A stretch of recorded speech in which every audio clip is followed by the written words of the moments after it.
गौरी की शादी एक बड़े घर के लड़के यानी कि राजेश के साथ होती है। राजेश की 4 बहनें हैं और सभी अपने भाई पर जान छिड़कती है। अरे पापा, ये राजेश के लिए कैसी छोटी सी हिट की लड़की ब्याह लाए आप? हम लोगों का भाई तो राजकुमार है, उसके लिए तो कोई राजकुमारी होनी चाहिए थी। गौरी को ननद की बात बुरी लगती है और वो रोने लगती है। अरे क्यों गला फाड़ रही है? क्या गलत बोल दिया मेरी बेटी ने? एकलौता बेटा है हमारा, समझी? वो तो तेरे ससुर हाँ कराए थे, वरना मैं तो ना करवाती तेरी शादी अपने हीरे जैसे बेटे से। ननदे सास को भरती और सास गौरी से लड़ती। ये क्या है? तुम्हारी बहनें और माँ आए दिन मुझे खरी खोटी सुनाती रहती है। क्यों नहीं बोलते उन लोगों को कुछ? अरे क्या बोलूं? अब उन लोगों का इकलौता भाई और बेटा होना, तो वो लोग थोड़े इमोशनल है मुझे लेकर, समझा करो ना। और कौन सा वो लोग रोज आते हैं ससुराल से? माना एक साथ नहीं आती, लेकिन रोज कोई ना कोई तो खड़ा ही रहता है ना। खैर, जैसे तैसे कुछ साल गुजरते हैं।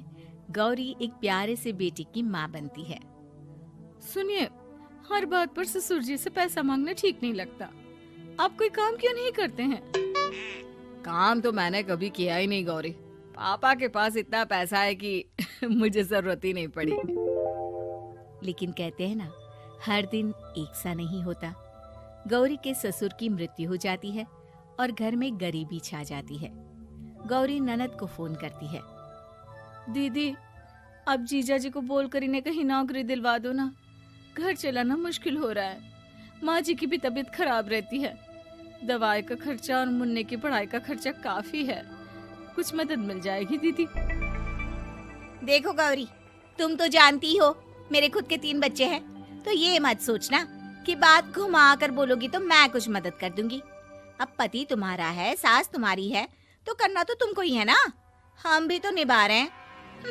खैर, बोल दूंगी इनको। गौरी समझ जाती है। वो दूसरी ननद को फोन करती है, लेकिन माँ से भी उसे कुछ ऐसा ही जवाब मिलता है। अरे भाभी, हमारा भाई कैसे काम करेगा? वो तो राजकुमार है। बस आप जरा माँ का ख्याल रखो, उन्हें कोई तकलीफ मत होने देना। बाकी करते हैं बात आराम से। गौरी के सामने संकट आ जाता है कि वो कैसे अपना परिवार चलाए। ना पति काम करना चाहता है और ना ननदे मदद।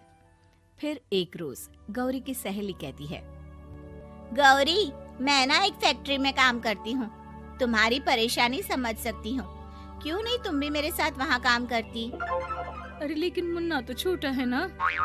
तो क्या हुआ, तेरी सास और पति तो घर पर ही हैं, वो लोग संभाल लेंगे। तू चल मेरे साथ। गौरी ने अब काम करना शुरू कर दिया था, लेकिन उसका सपना अपने बेटे को अच्छी शिक्षा देने का था। गौरी अपने भाई से कहती है, भाई, आपके बच्चे जिस स्कूल में पढ़ते हैं उस पर मेरे गौरव का भी एडमिशन हो सकता है क्या? अरे कैसे बात कर रही है गौरी? जितना तू कमाती है उतने में तो तेरा घर भी नहीं चलता। तू कहाँ इतने महंगे स्कूल का सपना देख रही है? लेकिन गौरी भी ठान लेती है कि वो किसी न किसी तरह अपने बच्चे को अच्छे स्कूल में पढ़ाएगी। माँ जी, ये मेरे गहने हैं, मैं बेच रही हूँ। गौरव का कल एडमिशन है। अरे वो तो ठीक है गौरी, लेकिन आगे की फीस कैसे मैनेज करेगी? और ज्यादा मेहनत कर लूंगी माँ। गौरव कुछ बन गया तो हम लोगों के सारे दुख दर्द दूर कर देगा। गौरी, हम लोगों ने तुझे गलत समझा, लेकिन तू ही थी जो ये घर लेकर चल रही है, वरना कब की अलग हो जाती। गौरी सास की ओर मुस्कुराकर देखती है। आप भी तो मेरा साथ दे रही है ना। अरे कभी खाने में अंडा या मुर्गा भी खिला दिया करो। क्या रोज रोज पत्ता खिलाती रहती हो? अरे शर्म तो आती नहीं, सारा दिन बहू काम करके पैसे लाती है, खुद तो कुछ करता नहीं, ऊपर से मुर्गा खाना है इसको। गौरी अपना घर चलाने के लिए तो पर्याप्त पैसे कमा लेती है, लेकिन बेटे के महंगे स्कूल, कोचिंग और उसकी डिमांड पूरी करने के लिए उसे लोगों से पैसे उधार लेने पड़ते। माँ, मुझे जूडो कराटे की ड्रेस चाहिए, मैं घर के कपड़ों में क्लास नहीं अटेंड करूँगा। और क्या, बिल्कुल, घर की भी कोई ड्रेस होती है क्या? मैं कल ही ला दूंगी। हाँ बच्चा, तू बस मन लगाकर पढ़ाई किया कर। उसके जाने के बाद कहाँ से लाएगी पैसे ड्रेस के? माँ वो पास वाली चाची से कुछ पैसे उधार लूंगी। अरे सभी से तो उधार ले चुकी है तू। कर्जा इतना चढ़ा लिया है कि पूरा जीवन भी कमाएगी तो उतार नहीं पाएगी। अरे माँ जी, गौरव कुछ बन जाए तो मुझे कमाने की क्या जरूरत, फिर तो मैं बस रानी बनकर राज करूंगी।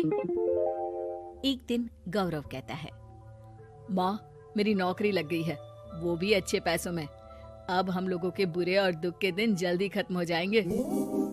गौरी की खुशी का ठिकाना नहीं होता। वो सास की फोटो के सामने हाथ जोड़ती है कि उसका पति उसे कहता है, देखा गौरी, तेरी तपस्या खत्म हुई। इतने सालों से जो तू फैक्ट्री में नौकरी कर रही है, अब तू आराम कर सकती है। अरे नहीं नहीं, अभी तो नौकरी लगी है, कुछ दिन कुछ पैसे कमा तो लेने दो। कुछ महीनों बाद गौरी की ननद गौरव के लिए रिश्ता लेकर आती है। अरे भाभी, वो मैं ना रिश्ता लेकर आई थी गौरव के लिए। सुना अच्छा कमा रहा है, क्यों? देखा मेरी बहन कितनी अच्छी है, कितना सोचती है हम लोगों के लिए। गौरी कुछ नहीं कहती, लेकिन उसका मन नहीं होता है कि वो बेटी की शादी इतनी जल्दी कर दे। हाँ वो तो ठीक है, लेकिन अभी कुछ कर्जा है जिसे उतारना है। तो क्या हो गया, शादी के बाद भी उतार लेगा। कम से कम एक लड़की आ जाएगी तो आराम रहेगा।